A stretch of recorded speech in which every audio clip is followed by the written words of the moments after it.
David Jansson, pronounced in Swedish. I live in North Sweden, in Umeå, but I work as the men's floorball national team coach for the Swiss national team. So quite an adventure just getting that life together, but it's a good life. I grew up in a town called Jönköping in the south of Sweden. And it's a city mainly based on churches and pizzerias. So there was a choice there in the beginning, what path to go, and I choose the pizza path. And to be able to go the pizza path, you of course also have to practice and move and do stuff with your life. So I played soccer and I played floorball growing up. A lot of floorball, like down at the garages where people parked our cars where we were living. And I remember, I honestly, when I look back at the time of my youth, one of the biggest feelings I got is when you came home with your parents having done grocery shopping or something like that, and you saw other kids playing floorball down at the asphalt strip down at the garage, and just a feeling of, if they might have stopped playing when I come down there, I'll probably have to kill someone. So that was just that's I think cemented my feelings towards floorball already at an early age. And then I played both sports, and when I was 17, I got a chance to play with Jönköpings IK in the Swedish Super League in floorball, which made my choice between the two sports pretty easy. I've always loved floorball. I've loved the integrity within the teams. I think floorball people are amazing people generally, and I've always enjoyed my time in all clubs I've been. But I started when I was 17. I played for Jönköping until I was 22. Then I moved to Gothenburg, second biggest city of Sweden, to study journalism and to study sports science. And I got 3 degrees, but I've got the 2 most important ones are journalism and sports science. And I'm very, very happy that I went down that track. I kept on playing until I was 27, and then I was about to do my internship with my journalism education. And at the time, a lot of clubs asked me whether I wanted to head coach their teams in the Swedish Super League, being 27 years old. So I finished my internship with the journalism studies, and after that, I decided to try to live from floorball if I could, because I felt good about it. I had my degree in coaching, or sports science / coaching.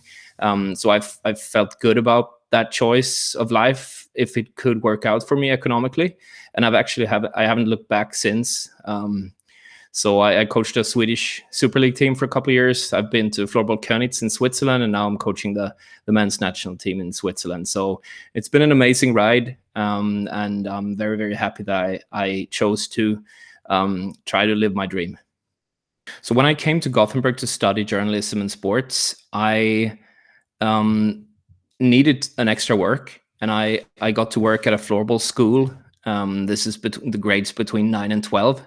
And at the age of maybe, I don't know, 23, 24 or something like that. And I just figured that I liked it. I've always liked teaching. And I felt that obviously floorball being a young sport and not too many people being able to combine what I had, which is I had a playing career at the highest level. I did go the education route with the university and everything. And I felt that I could handle people, and I had a big know-how about the game. Like I've always been interested in tactics. I've always been interested in stuff like that. So a lot of time during my career, I think coaches came to me for solutions at times, which I think is a huge, cool move from their part. But I kind of figured when I started working at this school that I really liked it. And yeah, I from there on, I figured that there would be a place for me in this sport. And I love the reward of being helping people out with something that they love and I love. So it's a huge beneficial, like, win-win situation going on there. And to be honest, like I mentioned before, like I understood that there would be chances for me to actually make a career out of this because of the sport being young and not too many people having the combination that I had.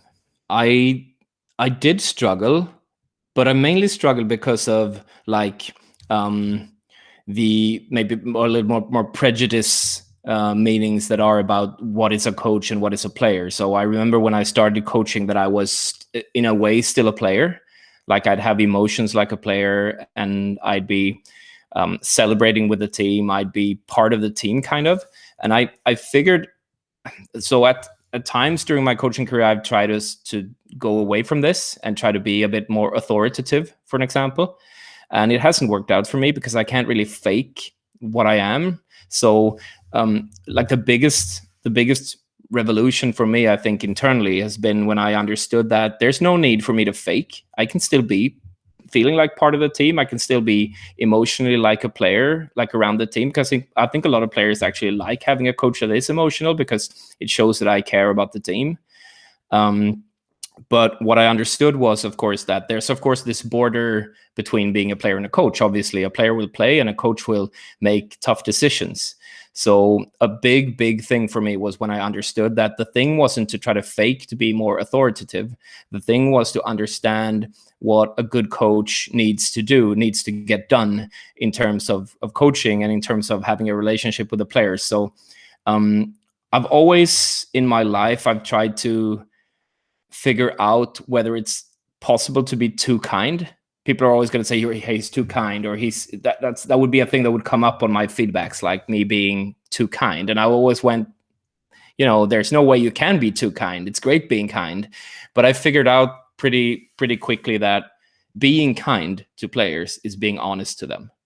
So I always use I have a positive tone. I try to be part of the group. I try to be part of the team, but I try to be 100% honest because they know that I'm there and they know I'm working hard. A lot of the time I feel that I can give very honest feedback, and that's the way I can sleep at night, because you're responsible for so many grown-ups that invest so much in a non-professional lifestyle in terms of they're not just 100% employed players, right?